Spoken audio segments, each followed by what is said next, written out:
Today I'll be discussing second-year breakout wide receivers. Let's get started.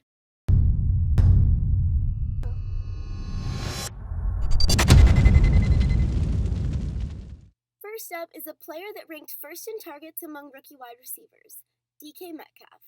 He also ranked second in receptions, third in receiving yards, third in touchdowns, first in red zone targets, all among rookie wide receivers. So yeah, he had a pretty impressive rookie season. He was Wilson's number one target the second half of the season, leading the team in targets, receptions, and receiving yards. We all know how much of a physical, athletic monster Metcalf is, and even with his Superman-like physique, he has top-end speed for receivers in the league. Last season, he had 58 receptions and 7 receiving touchdowns, with an ADOT of 13.8 and 2 yards per pass route. Typically, anything above 2 for this metric is considered pretty good. He should be getting better acquainted with Russell Wilson, and he'll be able to refine his route running. This should be an awesome season for Metcalf. Next on the list is Terry McLaurin. He played really well the first 6 weeks and the last 2 weeks of the season. He didn't play that great in the middle, but the dude is fast and has great ball skills. He almost broke 1,000 receiving yards and had 58 receptions and 7 receiving touchdowns. He had an ADOT of 13.9, so the upside is definitely there, and his yards per pass route was 2.38, well above the 2-point mark.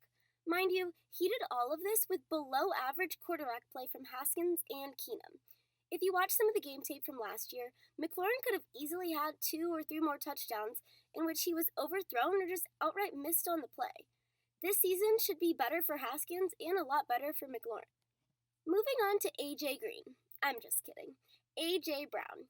His last 8 games of the season, this dude was a beast. He showed to have a lot of good chemistry with Tannehill and surprised a lot of people by outperforming Corey Davis, who was supposed to be the wide receiver to have on this offense. Last year, he eclipsed 1,000 receiving yards, had 52 receptions, and 9 receiving touchdowns. His ADOT was 13.6, and his yards per pass route was 3.46. Yeah, I said that correctly.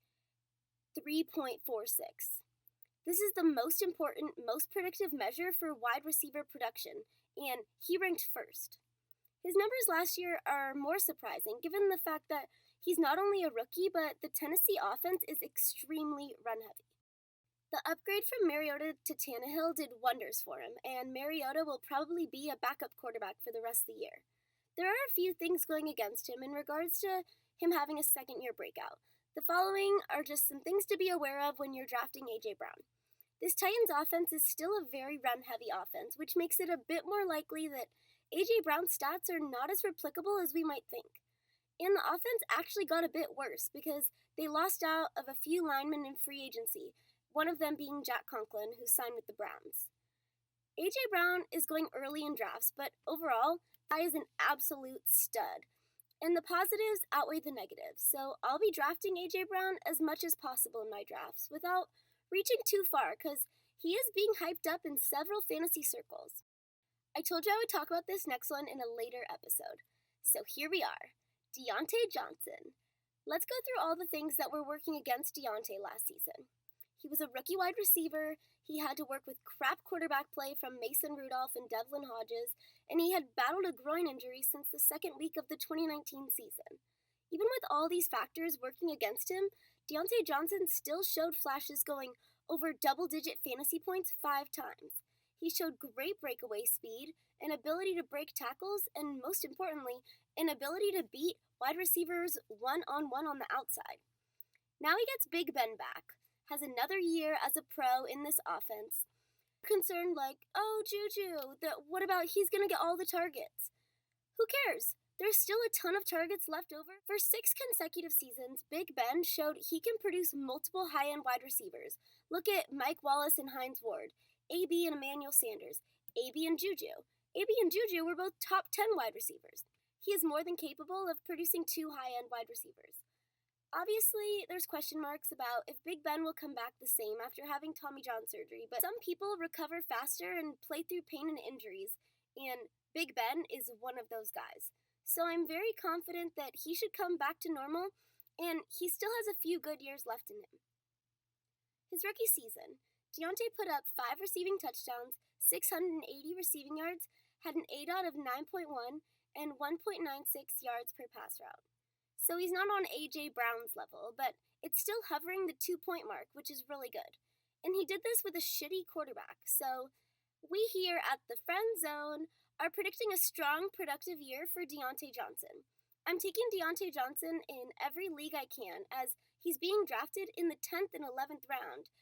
Big value. He should be a strong wide receiver target late in drafts, especially if you're starting off RB heavy. And now the honorable mention goes to Deebo Samuel. Now, the main reason he's on this list is because in mid-June he broke his foot. Now, this is an injury that's not the best thing for a receiver, well, any NFL player. There's a chance he recovers in time, but there's also a chance that he misses a few games. So, some more cons that aren't as obvious as the injury.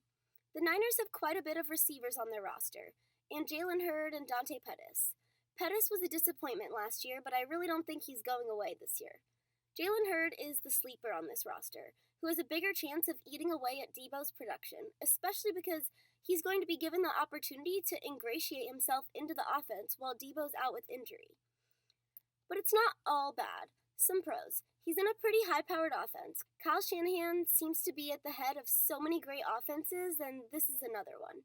While Jimmy G isn't the best quarterback in the league, if we can count on him just keeping his eyes open when he's throwing, I mean, you just need to get Deebo the ball and he can do the rest. And the 49ers and Kyle Shanahan recognize that, and that's why he had 200 rushing yards and 3 rushing touchdowns. They know to get him the ball in space, and they know that he will make shit happen. Question for you guys.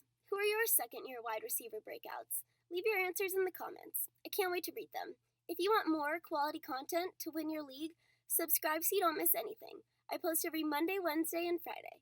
See you guys on the next one.